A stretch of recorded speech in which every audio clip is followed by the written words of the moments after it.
What I'd like to do now is show you how to do broderie anglaise.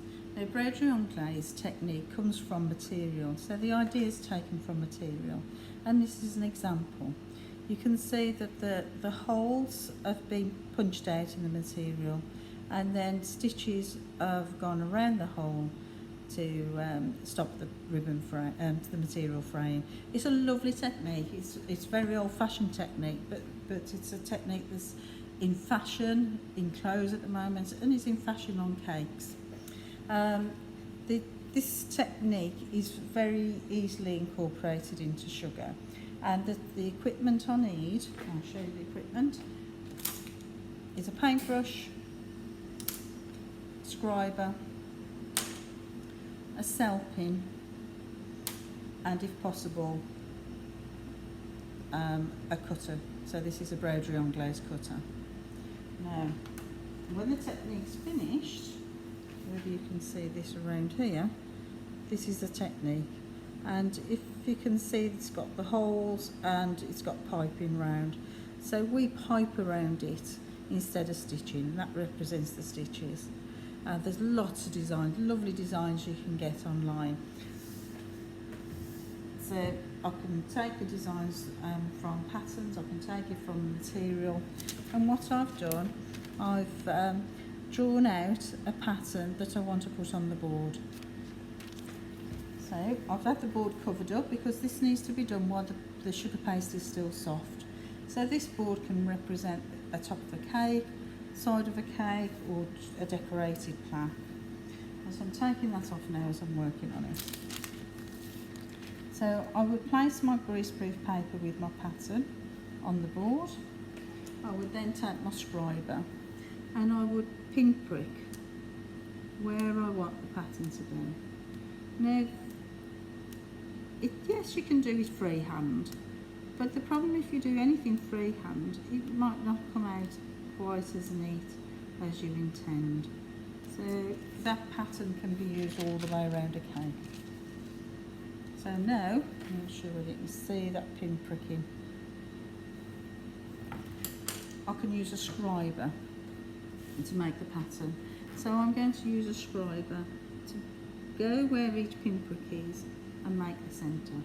Now I don't really want to make the hole big enough to see the board underneath, or the cake, as it might be.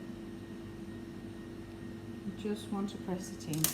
So you can see I've just used the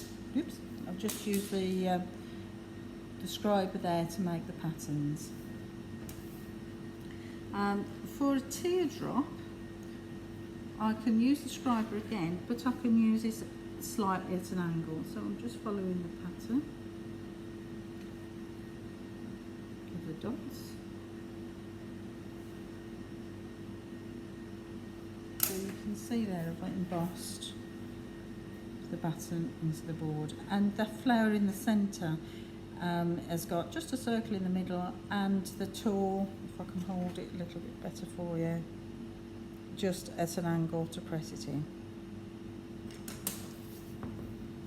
I can also, if I haven't got a scriber, I can use the end of my paintbrush using the same technique. Also, I could use a cutter. Now this cutter I've already used, and you can see I've left some paste in there. So I'm just going to show you how easy it is to take the paste out while it's soft. If you took that paste out when it was dry, it would be a lot more difficult task. So please keep the cutters clean.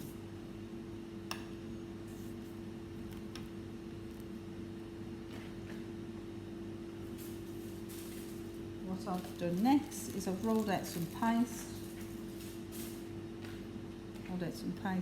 and I've cut it out. Okay. Once I've cut it out, just like a cutter, I can then put that straight on a cake. It's quite nice if the cake underneath is covered in marzipan, or just a layer of sugar paste, or marzipan and sugar paste, so you can see the colour of the pattern underneath. So if you can see, if I place it on that greaseproof paper, it could stand out. So I can place that on my board and I've got two examples.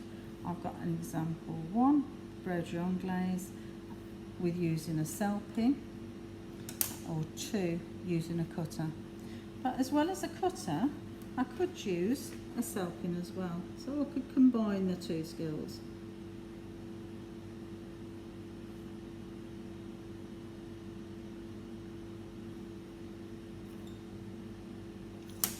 And then that I could place on my board. If you wanted to make this a plaque and leave it to dry, before you place this on, you'd actually need to put some gum tragacanth into it. Okay, thank you. Right, I'd like to now show you how to pipe around the broderie anglaise to represent that stitching that we saw on material.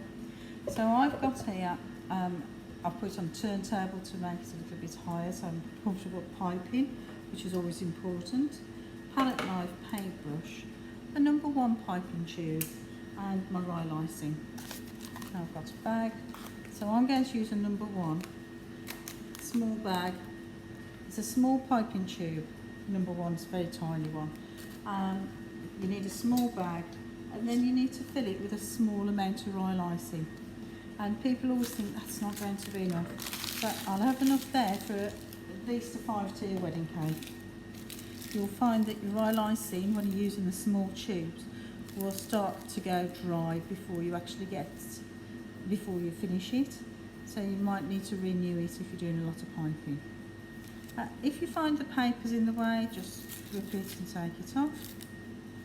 Okay. There we go. So just to remind you how to hold a bag, twist your bag or fold it, thumb on top, fingers each side, and always rest it on your other hand. So I'm going to, it's difficult for you to see, the reason I've done this in blue and piping in white is so that you can see a little bit better. But if I'm going to do blue, I could do blue piping. If I did white, I could do white piping, or you can do a different colour. It's entirely up to you. Just got to remember, if you do white on blue, it will show up every mistake. And if you're not that confident with piping, you might find piping blue on blue will hide those mistakes. So you anchor, you lift. It's important you lift. Shake it if you've got any little bit of lumps. Pipe it round and down. So you anchor. Oops. And this is why I've got a paintbrush, because I had a little air bubble. So I'll just take that off. It's not wet, the paintbrush either. Anchor. Oops.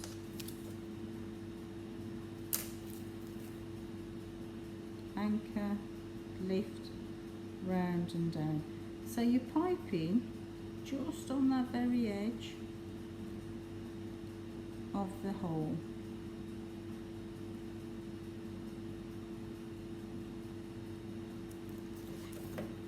If a piece comes a little bit unstuck, you can use your paintbrush to just push it in the area that you want it to go into.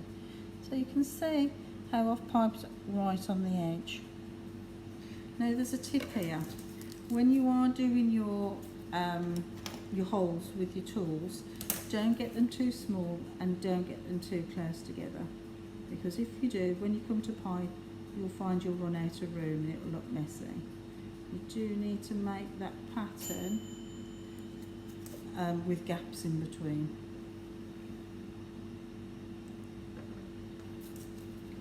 So I'm going to pipe around the middle of the flower, and now I'm going to pipe the petals of the flower. So I'm going to pipe one side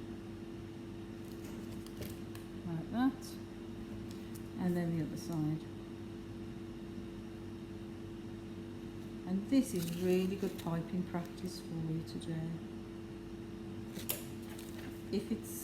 If you're not happy with it, if it's not very neat, then just take it off. But it is important that you lift your rye lysine. If you don't lift your rye lysine, you'll find that it will be untidy.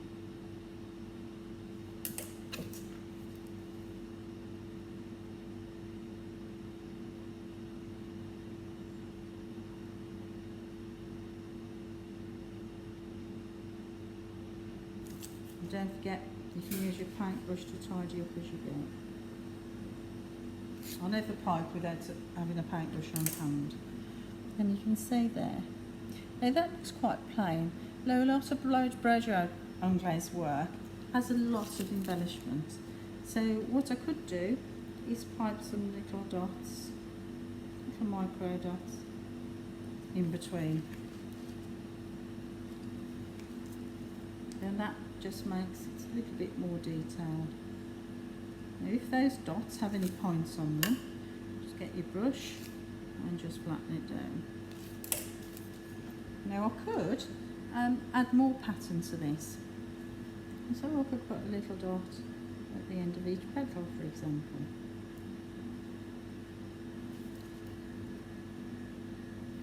I could pipe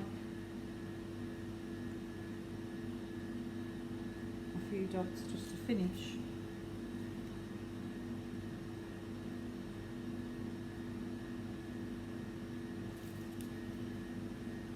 And it looks really nice, it looks really pretty on a cake, really quite a nice technique to use. When, with the cut out part, the pattern's a little bit larger, so I can pipe around the edge, exactly the same, and pipe around each petal.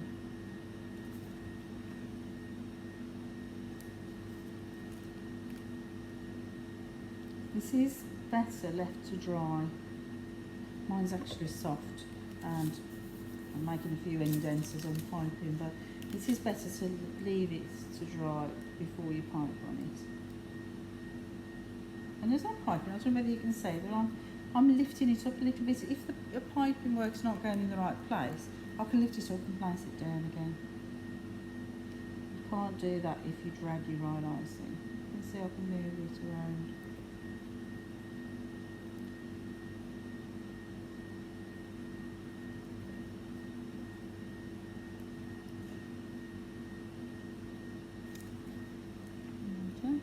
And then those other holes I've made, I can pipe around those. If you've made an indent, you do need to finish it off. You would not never just leave it as it would be unfinished.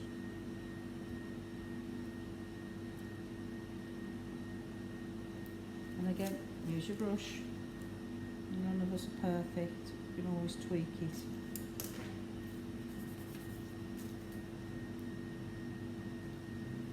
A little bit of a kink.